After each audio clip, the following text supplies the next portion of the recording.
part of it, I mean, we've been hearing so much, I think, over these last, couple of years about, the issues, with government. And as someone who's been in government, I've never come into any government role, thinking that the process, there wasn't any area for improvement. So I am, unabashed about talking about the fact that there is more that needed to be done. But this is something that came from just rolling over. Like, there was a backlog when I came up, 3,720 applications, 3,720. And a number of reasons. So anyway, and this has been a backlog, what I was told, for just decades. That's it. It just kept getting worse and worse. I'm sure COVID didn't help, and it just got to a point where, again, people had to wait almost 2 years to be able to get certified. So first thing that we did is, told everyone we're not doing anything else, until we fix this. And in that first year, we not only got rid of the backlog, but we were able to reduce the amount of time it took from 499 days to within 90 to 120 days. And then as of last year, the average, and we still tell people 90 to 120 days, but as of last year, the average time it took for someone to get a final determination was less than 7 days. So the reason why is that, there are all of these opportunities. We're always talking about all these state projects that are available, but again, to me, it almost felt, it rang hollow as we talk about it if we knew someone wasn't certified and they weren't actually going to be able to do it. So that was the first thing. We spent all of our time and we got that done. Since then, we've been trying to do everything we can to make sure that we're assisting our agencies and authorities, our 97 state agencies and authorities, to make sure that we're maximizing the opportunities.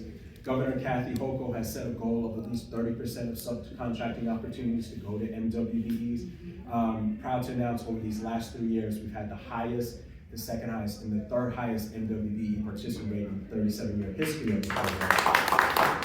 And what that's meant is that last year, we had the highest number of dollars that was not awarded, but actually doled out, put into the hands of MWBEs in the history of our program at $3.3 billion. So there's a lot of work that's going on, but really what our purpose is to make sure the processes are available, to be able to connect you with all the great work that you do with folks who need your work that's there. So this has been the first phase of what we've been doing, and just very excited about, where we're going to be going from here. Okay, so how many of you are interested or are currently certified as a minority and women business enterprise at New York State level? Interested or certified? Certified. Interested. All right. So that means I have some.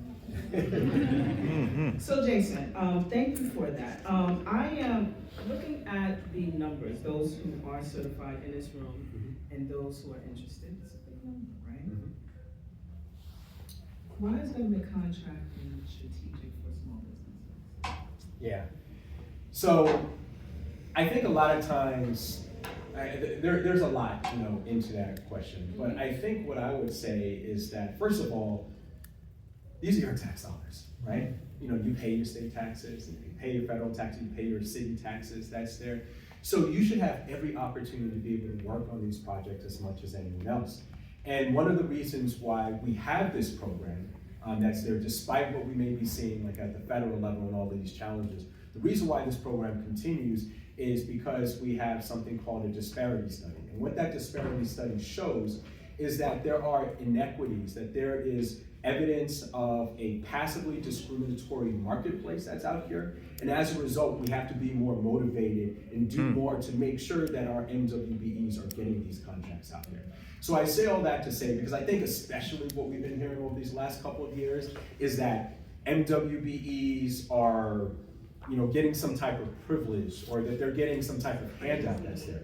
What we're trying to do is remedy generations of past discrimination. So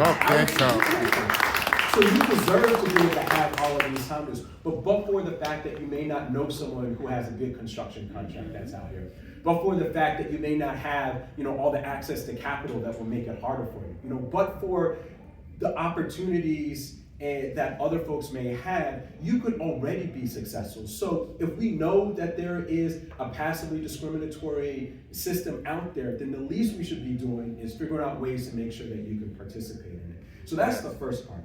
The second is there is a tremendous amount of work out there, tremendous amount.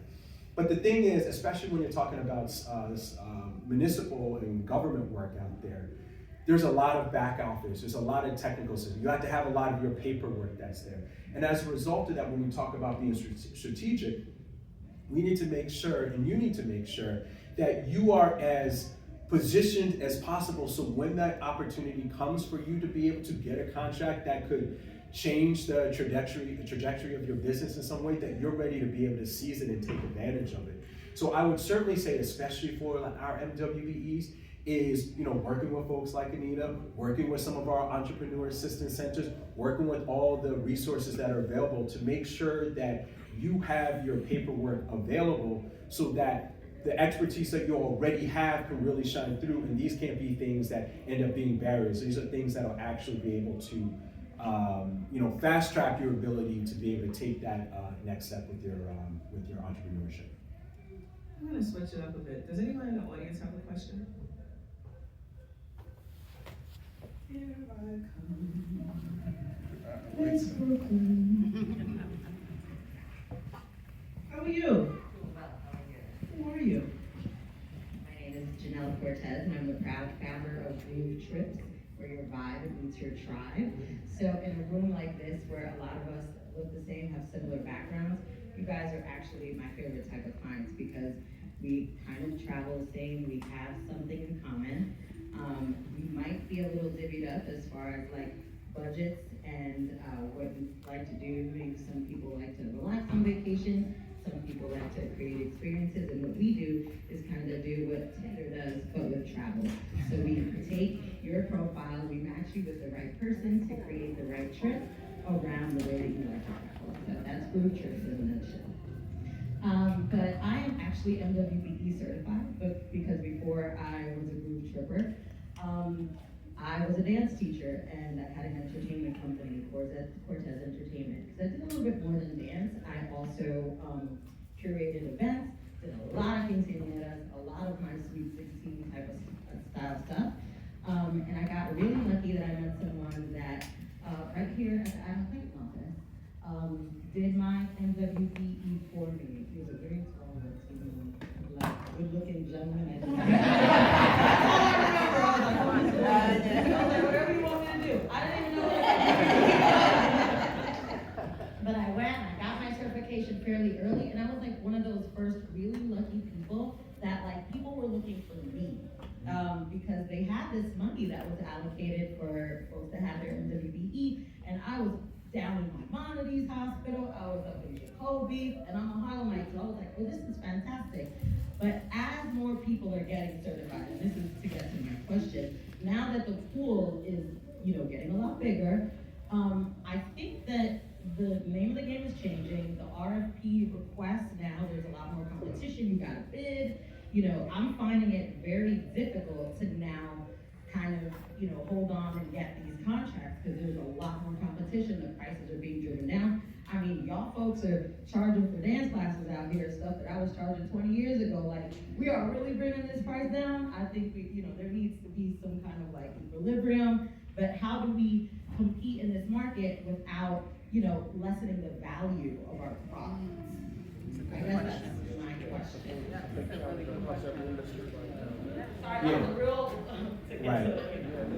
Yeah, no, so thank you. So I guess there are a couple of things I would say. First, from looking at it from a macro level, I'm just glad that there are more MWBEs out here. Because what I usually hear about is from prime vendors and agencies that say they can't meet their goals because they couldn't find enough MWBEs out there, right? So I'm always trying to push so that that's never the case, because then almost by definition, it's not gonna go to an MWB because they couldn't find it. It's not gonna go to a minority business, not gonna go to a woman-owned business. So, but I understand from an individual perspective, at least for maybe some of the contracts you're talking about, how that could be a challenge. What I would say is first that some of what I'm hearing is a little bit of just, I think economic realities out there, or just the economic marketplace, right? You know, there's obviously, you know, supply and demand that's there. But what I'll also say is just like that, you know, your value and what you're able to provide as a business, you know, is going to want someone, I would like to think, to continue working with you. So they may be able to find someone who has something similar or maybe even less that's there. But I would like to open, and I'm more than happy if you have more questions to have someone from my team to maybe work and kind of connect and maybe give, you know, a few more ideas out there. But I do think, just also taking a step back, that when you are bidding on these contracts, you do want to bid and you do want to be able to give a quote that you think you can be able to do that's there, right? Because too often folks will just try to get the contract, they'll say they can do it at a small number, and then it doesn't succeed right there, right? And that's not good either, right? So I'd say the way you would outside of state procurement out there, you know, there's always going to be someone who has a cheaper price that's there. There's always going to be someone who may be a little larger, and as a result of that, there are things that they can provide that's different. But if you can be able to develop that relationship with folks, and if you come out to the different events that are available so that you can be able to continue to be able to find other opportunities, because I think from what I've seen, a lot of the primes, a lot of the agencies, they want to see someone, you know, who's hungry and someone that they can be able to trust if they haven't worked with you before. You need to be able to exert that, right? So we have a number of events. We have an event that's going to be in Queens on April 16th at the Helen Marshall Cultural Center. If you go to our website and you know, apply for it, you know, we're going to be matching folks directly with at least 2 of the primes that are there, you know, based on the type of work that you do, right? But we're going to be doing so much more of it. Like I talk a lot usually at these things about the backlog because of how much it was an albatross, you know, around the neck of our program. But now that we've done it, now that we've fixed also our individual processes, we are being as aggressive as possible about making sure that we're creating more opportunities for each and every one of you to be able to speak with a prime, be able to speak with an agency, be able to use discretionary, be able to use all these different resources available so that you could actually get to the finish line, not just getting certified, getting a contract. So I would just say, to end on that point, is that I would also like to think, you know, in my heart of hearts, with all the stuff that we do, that if you keep going out there to more of the events, there may be a contract here or there that you may lose with someone, but you will also be able to create a new queue of folks who want to work with you because they have these goals out here. So, you know, let's keep in contact, but that's what I'd like to think as to what the MWB ecosystem should be working as. And I'm going to take 2 more questions because Jason, I'm going to leave. Now you got me in tune. So I'm going to take Janet. Hi, Janet. And then the last one is going to be Tamika. Jason, while I'm in between, is it okay to share your contact information? Yeah, please. Between that, but more importantly is Jenny's, because I'm going to connect Jenny. Yes. Greetings, everyone. My name is Janet Johnson-Hutton. I'm the Principal Director and Founder of Peak Limited, Workforce Development and Training, specializing in youths between the ages of 16 to 24. Jason, you kind of preempted my question because you answered it in the last round. Because I wanted to say congratulations, everybody who's getting certified and stuff like that. But when it's time for the new MWBD certified entities, it's kind of hard for us to get connections because they want somebody who will already have experience, not a job, do a job already. So I wanted to find out what you had in place to ensure that new MWBD certified entities can get a piece of the pie. You mentioned the event that you've been having in April. That's a good step. As I said, you credited my answer. So, but what else is in place for us? Working with primaries or even getting a contract on our own to kind of build our portfolio? Yeah, no, that's a great question. So first, at least at some of the events that we have going on. So again, we're going to be having something at the Helen Marshall Cultural Center at the Queensborough President's Office on April 16th from 9 to 1 p.m. We don't have a date yet, but we're going to be doing another one. The next one is going to be in Albany.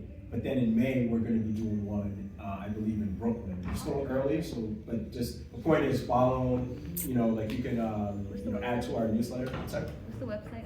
Yes. Just you can just Google ESD and MWBE, it should come up, but I think it's esdny.gov, and then you can navigate to MWBE. Okay, say that one more time, please. Yeah, esd.ny.gov. I'm pretty sure that's what it is. But again, you could literally Google MWBE, ESD, that's Empire State Development, and it'll pop up. That's there. So in addition to that, we have our Downstate Expo that's going to be on July 23rd. That'll be at the Jacob Javits Center. That's going to be our big one. That's there, so that's something to be able to keep in mind. All of these events that I'm talking about are free, so you don't have to worry about the cost that's there. And then the other thing I want to mention, which really kind of goes to your core question. So, that's something that I wanted our team to really be able to hone in on, because you're absolutely right. Like when we look at who is getting the contracts, there are a lot of folks who have figured it out. They've been able to grow, they have teams, they can be able to spend time going for like a lot of these RFPs out there. And God bless them. I want them to continue to grow and continue to build, because I don't want us to look at this as one MWB is getting contracts, someone isn't, that's there. Because that's just not the case for the program as is.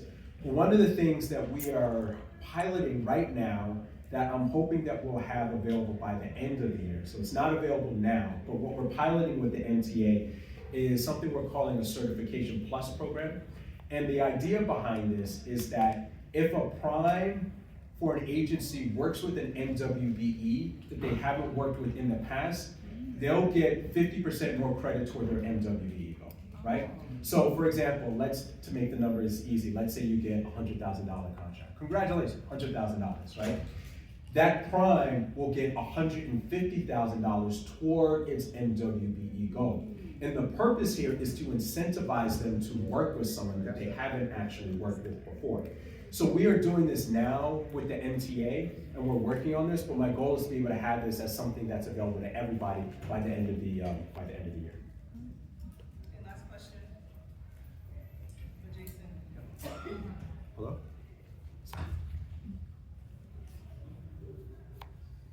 Okay, can you, yes, I will.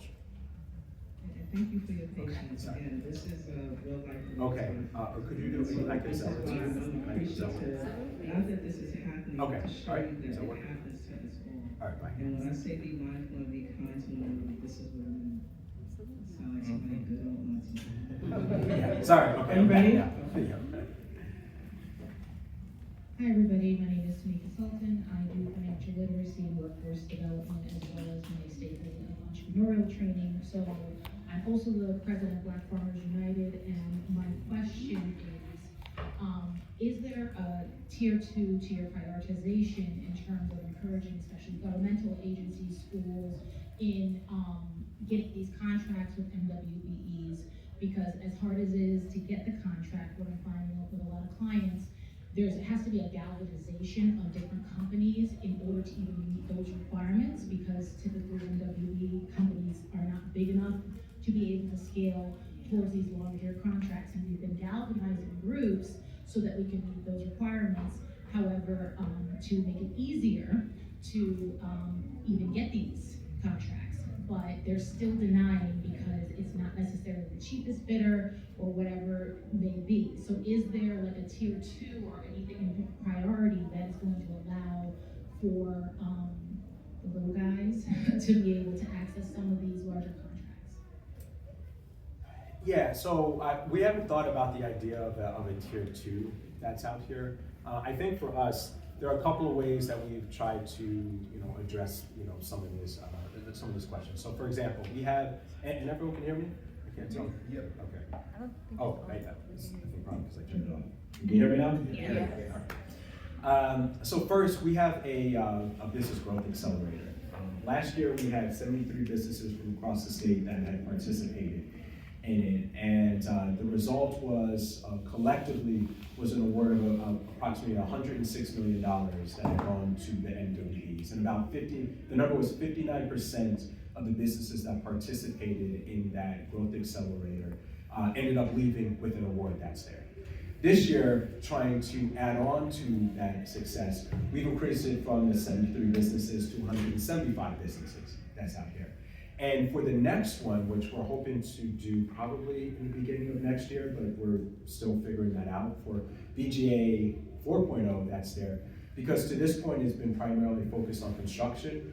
the next step is to be able to add it to professional services in other areas where we have MWBDs are working. So the reason I mentioned that is at least one way we're looking at it is because over the year and a half that you're participating in this program, we help folks with being able to, one, be able to meet some of the primes that are out there. We try to help them with being able to develop best practices when it comes to developing a capability statement, to figuring out, how to be able to work and be able to have all the back office stuff together. It gives them an opportunity to be able to meet other MWBEs that they could potentially do some of the stuff that you're talking about, maybe be able to explore a joint venture, for example, that's there. So that's one of the ways that we've looked at it. But for us, one of the other things that we do at our office is that we're responsible for ensuring the compliance of the agencies in meeting their goals, meeting that 30%. So for example, at the end of the year, when they're looking to be able to say, I was able to meet our goal, great, boom, you meet your goal, then you pass go. But if you weren't able to meet that goal, then we start, and the agencies are supposed to look to be able to determine whether or not you made a good faith effort.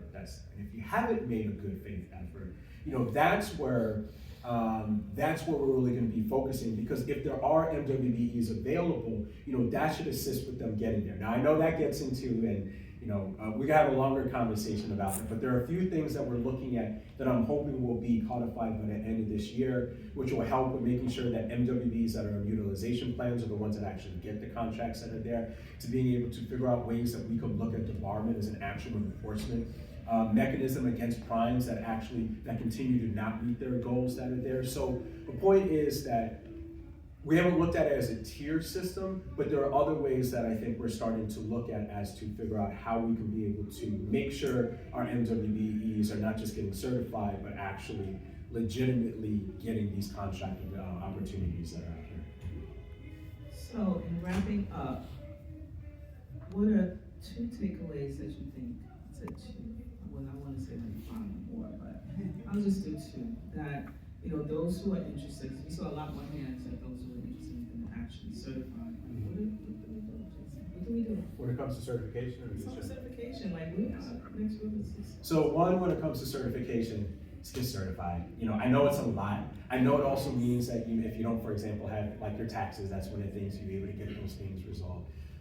That's there. But first, by being able to get the material that we're asking for, this is the material that you're going to need when it comes to the actual procurement anyway. That's it. So it's actually, don't think about it as just getting certified, but getting your house in order so that when that opportunity is available, you don't see something that's great, but because you don't have these things, you're not actually going to be able to take advantage of it. There's a lot of questions that we certainly ask for, that's it, but it's also allowed us to be able to get through the process quicker, so there isn't a lot of back and forth that happens. So try to do what you can, and if you need help, there are great folks that can be able to assist with this. With the state, there's a lot of work we do with some of the entrepreneur assistance centers when it comes to our Trailblazers and program to be able to assist you. Like we will do through us and through our stakeholders, we will help you get there so that you don't have to get there yourself. If there are things that that you feel shy about, because there's someone on our Access to Capital team, he thinks about it when it comes to asking for capital, but there's a term called the discouraged borrower. And I'm extending this because we also have the discouraged certifier that's there, right? So understand that any issues that you're going through, other people have been through as well. But the more you can be able to get through the process and get to the end, then all of a sudden, it just really changes the game that's out there. And then one other tidbit that I'll share with you that we're looking to be able to have in place by the end of this year is we've been working with some of the other certifying entities and being able to develop a common app that's there. So that if you're applying, for example, with the state, but you also want to apply with the city, you want to apply with others, that hopefully you'd only have to apply one time, and maybe there'll be a couple of follow-up questions with the different entities, but that will hopefully help with you being able to get certified and not have to do it 6 or 7, 8 times for all the different projects that are out there. So really the pact that I want to make with you is we will do everything we can to be able to make sure that we're making the process work as much as possible. We just need you to show up and then be able to complete, because then it allows me and the right team to be able to go to bat and be able to say, oh, you couldn't find someone who's an MWB. Well, guess what? We know someone who's doing this work, and they are certified. That's it. If you aren't certified, there's nothing I can do. There's nothing that our agencies can do. But the more that we can get you in the pipeline, the more it allows us to be able to assist with you that's there. So I guess that would be one thing. The second thing I would say is, don't, and I guess this is probably akin to that, there are so many resources, there's so many ways to be able to get the help that you need.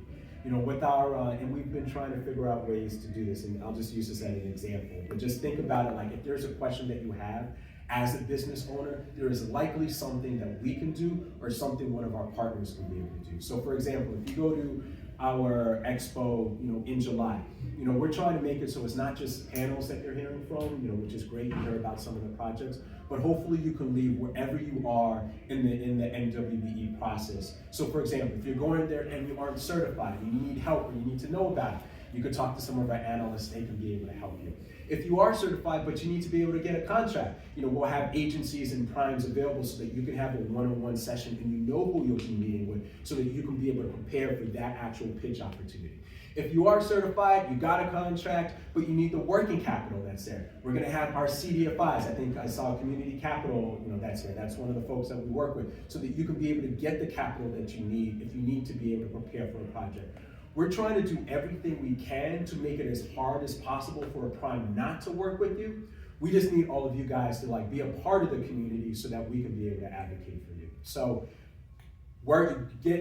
don't be discouraged that's out there. Get certified and let us be a partner. Let us be your advocates. Yes.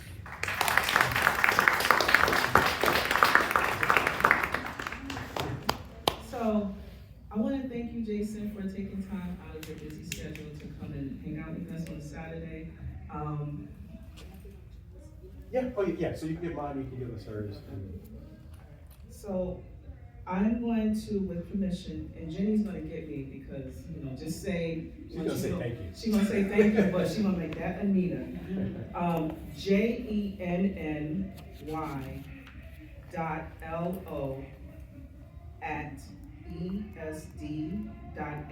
L-O-W.